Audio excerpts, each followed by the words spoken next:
लेकिन यूपी से जो बड़ी खबर है वो है कि चुनाव आयोग ने उत्तर प्रदेश की 9 विधानसभा सीटों के लिए उपचुनाव का ऐलान कर दिया है। यूपी में 13 नवंबर को वोट डाले जाएंगे, जबकि 23 नवंबर को नतीजे आएंगे।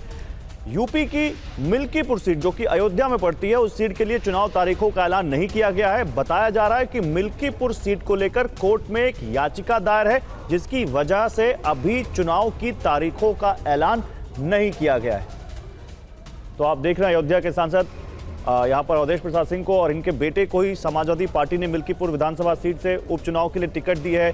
मिल्कीपुर विधानसभा उपचुनाव अपने आप में उत्तर प्रदेश की एक हॉट सीट मानी जा रही है, लेकिन अब क्योंकि वहां पर उपचुनाव की घोषणा नहीं हुई है, इसलिए भी ये अपने आप में सुर्खियों में है। 10 विधानसभा सीटों पर उपचुनाव होना है उत्तर प्रदेश में, जिसमें 9 सीटों पर उपचुनाव की घोषणा की गई है। अमोद राय हमारे साथ जुड़ चुके हैं। अमोद, मिल्कीपुर विधानसभा सीट पर उपचुनाव का ऐलान नहीं हुआ, किसने डाली है याचिका, क्या कारण है, बताइए जरा। देखिए, मिल्कीपुर को लेकर एक याचिका डाली गई है कि अभी वहाँ विधानसभा चुनाव नहीं होना चाहिए, उसको लेकर आज चुनाव आयोग ने उसको घोषणा नहीं किया है। और बाकी के जो उत्तर प्रदेश के 9 सीट हैं उस पर चुनाव की तारीखों का ऐलान हो गया है। तो आज चुनाव आयोग के इस फैसले पर सबकी निगाहें थी कि मिल्कीपुर पर क्या होता है। तो आज उसने इसमें निष्पक्षता लेते हुए उसने मिल्कीपुर में होने वाले चुनाव को रोक दिया है। लेकिन महत्वपूर्ण बात यह है कि जिस चीज़ की सबको प्रतीक्षा थी कि उत्तर प्रदेश में जो बाकी के जो सीटें हैं उन पर कब चुनाव होती है, तो उसका आज ऐलान हो गया। और ये एक महत्वपूर्ण घटना है कि मिल्कीपुर में अब कब चुनाव कराया जाएगा, कैसे चुनाव होगा, क्या याचिकाकर्ता हैं जो उनके बात को फिर से सुना जाएगा।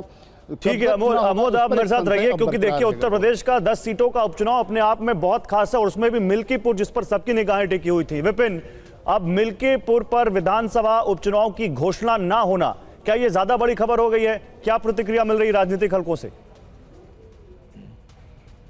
जी बिल्कुल, क्योंकि सबकी निगाह अयोध्या के मिल्कीपुर विधानसभा सीट पर थी, क्योंकि अयोध्या प्रतिष्ठा का विषय है बीजेपी और पूरी सरकार के लिए। अयोध्या हारने का इंपैक्ट पूरी सरकार पर हुआ था और ये कहा गया था कि अयोध्या में इतने काम, इतने अनाउंसमेंट, इतनी योजनाएं ले जाने के बाद अगर आप हारते हैं तो कहीं ना कहीं जनाक्रोश आपके खिलाफ है। और 2027 के विधानसभा चुनाव के मद्देनजर देखा जाए तो मिल्कीपुर एक बड़ी हॉट सीट मानी जा रही है और ये माना जा रहा था कि ये जो 10 विधानसभा सीट पर उपचुनाव होगा, ये 2027 से पहले सेमीफाइनल होगा उस मैच का। और इसमें पलड़ा किसका भारी है ये बताएगा कि कौन सा दल किस तरफ जा रहा है, क्योंकि लोकसभा चुनाव में बीजेपी को बड़ा नुकसान हुआ था। ऐसे में 9 सीटों पर चुनाव घोषित होना अब छोटी खबर हो गई है, बल्कि मिल्कीपुर पर विधानसभा चुनाव की तारीख घोषित ना होना यह बड़ी खबर हो गई है। अब राजनीतिक हलकों में आरोप प्रत्यारोप भी शुरू होंगे कि जानबूझकर रोका जा रहा। हालांकि इलेक्शन कमीशन ने यह क्लियर कर दिया है कि एक याचिका लंबित है, लंबित होने तक हम उस पर टिकट, हम उस पर इलेक्शन की डेट घोषित नहीं कर सकते हैं। तो मिला जुला कर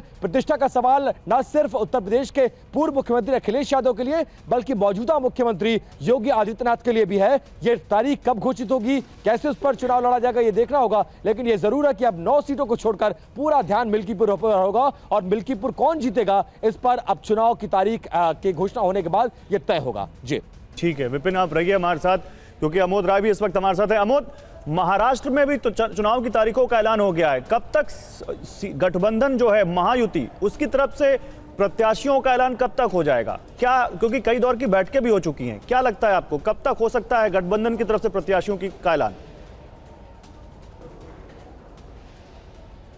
देखिए गौरव, महाराष्ट्र को लेकर कल एक मैराथन बैठक हुई बीजेपी मुख्यालय में। 4 घंटे से ज़्यादा देर तक ये बैठक चली और इसमें तकरीबन बीजेपी के 110 नामों को लगभग लॉक कर दिया गया है, जो चुनाव लड़ने वाले प्रत्याशी हैं उनके नामों पर। कल जो है बुधवार को बीजेपी सीईसी की बैठक है, केंद्रीय चुनाव समिति की बैठक है और उसमें उन उम्मीदवारों के नामों पर अंतिम रूप से मुहर भी लगा दिया जाएगा। उम्मीद की जा रही है कि कल देर रात या परसों तक वहां की पहली सूची आ जाएगी। जिन विधायकों को टिकट देना कंफर्म है उनके नाम उस सूची में होंगे ही, साथ ही कुछ ऐसे लोगों के भी नाम उसमें होंगे जिनको चुनाव लड़ाना कंफर्म है।